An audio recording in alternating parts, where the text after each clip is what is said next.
నువ్వు అనుకున్నట్టు నాకు అమ్మాయికి ఏ సంబంధం లేదు. నిజం చెప్పాలంటే వాళ్ళ అమ్మా నాన్న పేర్లు కూడా నాకు తెలియదు తెలుసా. అనవసరంగా నువ్వు మా అమ్మ పేరేంటి?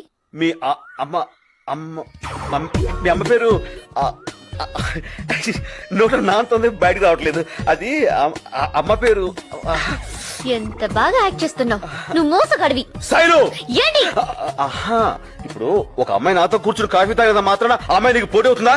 అర్థంగా మాట్లాడతావేంటి? ఊరికను చూసావా, ఇప్పుడు నేను చెప్పిన ఎగ్జాంపుల్ తో నీకు అంతా కరెక్ట్ అనిపిస్తుంది కదా. మీరిద్దరు ఒకే కార్ నుంచి ఎందుకు దిగారు? అది కూడా చూసావా, ఇప్పుడు ఆటో దొరకపోతే మనం ఇలా ఇలా అంటాం, అలా లిఫ్ట్ ఇచ్చింది ఎక్కొచ్చాను, అందులో తప్పే ఉంది. నీళ్ళు లేదు, నువ్వు మారిపోయావు. నా మీద ప్రేమ తగ్గిపోయింది. ప్రేమ తగ్గి అది నువ్వు ఎలా చెప్పగలవు? నా పేరు శైలు, నువ్వు ఇప్పుడు నీళ్ళు అన్నావు.